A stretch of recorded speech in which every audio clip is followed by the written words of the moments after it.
When the body collapses, time slows down. But for Preethi, that pause became her turning point.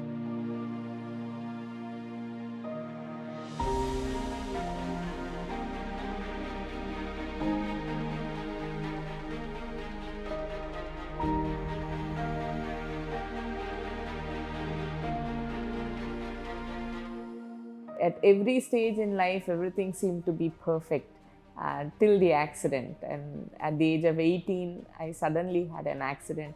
Before that, the 12 years of school, I went to 9 different schools in 3 different continents. I graduated school in the top 2 percentile of the entire American student population. So people thought I was going places, right? And then I had an accident that left me quadriplegic in the span of a few seconds. And then the way people treated me just shattered me to the extent that I would have panic attacks. I locked myself up in my room for nearly a decade because I felt so invisible. I couldn't breathe. So that is something every day you have to work on it. It's not something you ever get used to. It never becomes easy.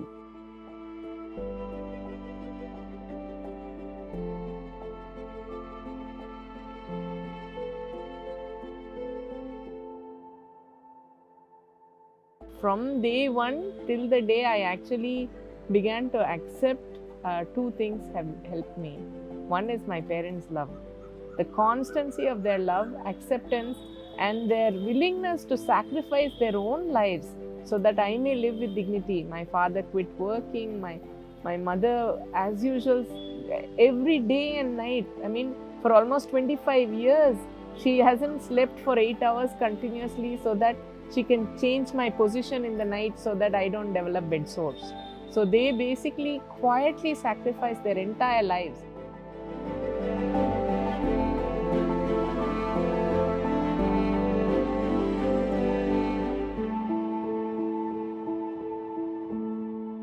If the parents reject you at your lowest, if they can't find love in their heart for you when you don't have love in your heart for yourself, then you're gone. And that is why Soulfree has come, because we want to be there for that person even when the family is not there for them. Because I know without that it's very difficult to survive.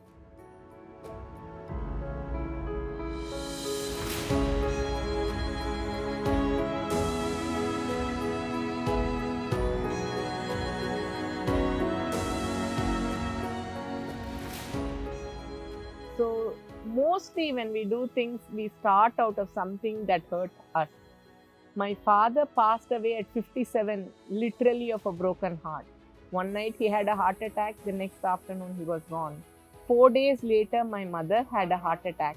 I had an 80-year-old grandmother and no income at all. But then 3 months we were in Chennai, in the big city, for my mother's bypass surgery. Then, thanks to God, she got better. We came back to Tiruvannamalai, and I found that in that 3-month span of time when I was not in Tiruvannamalai, 2 paraplegic girls I personally knew that they were paraplegics. They could use their hands, so they could do cooking and cleaning and this kind of gardening and take care of their household. But they were told that you are a shame, a burden and a curse, and that because you are there, nobody is willing to marry your brother. So do us a favor and die. And poison was left next to them, and they drank it and did everybody a so-called favor and passed away.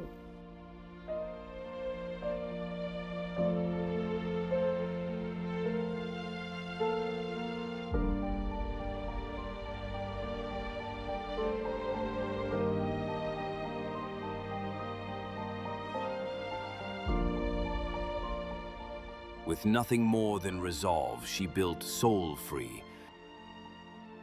Not just a center, but a sanctuary, a place where healing wasn't about medicine. It was about meaning. Soulfree started in 2013, and we have done a lot towards our outreach programs. So wherever they are in their homes, we try to improve their quality of life so that they are able to go back and become reintegrated into mainstream society. We are India's first integrated spinal rehabilitation center. So our first goal is that they become self-reliant from a physical perspective, that they are able to do all their day-to-day things by themselves.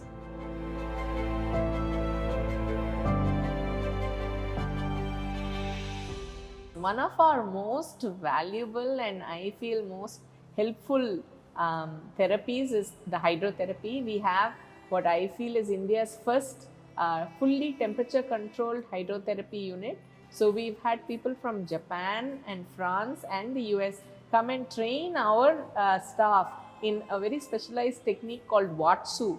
That is specially, it enables the healing of the neuro issues. And we don't stop just at physiotherapy. We ensure that they are able to get reintegrated into mainstream society and are able to earn again, because dignity is very, very important.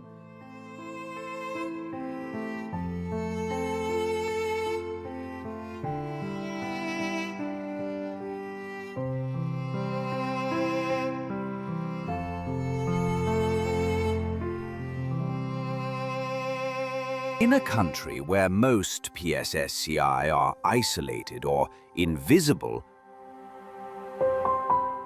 the government of India is yet to recognize spinal cord injury as a specific multiple disability. Only 6% of girls even get to go to school.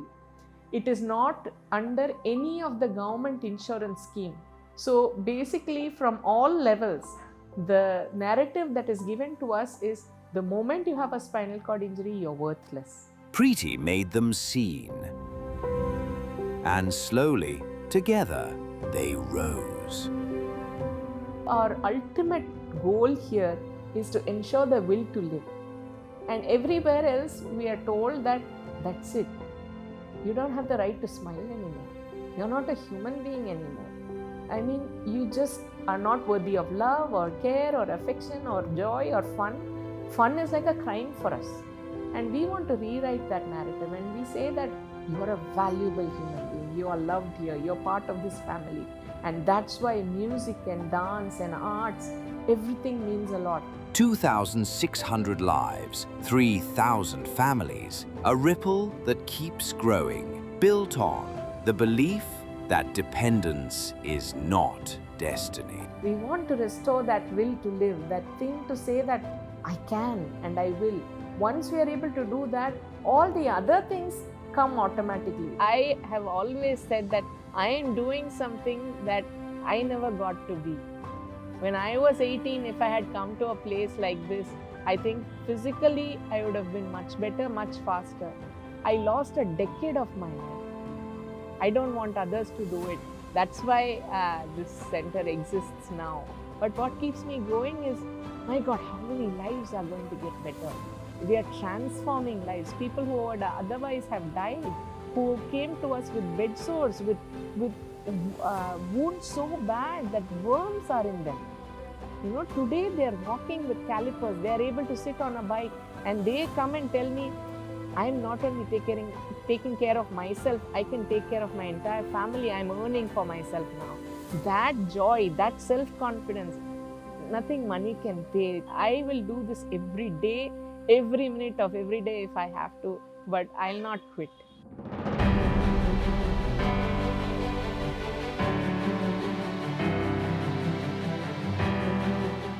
She gave broken bodies hope to walk again.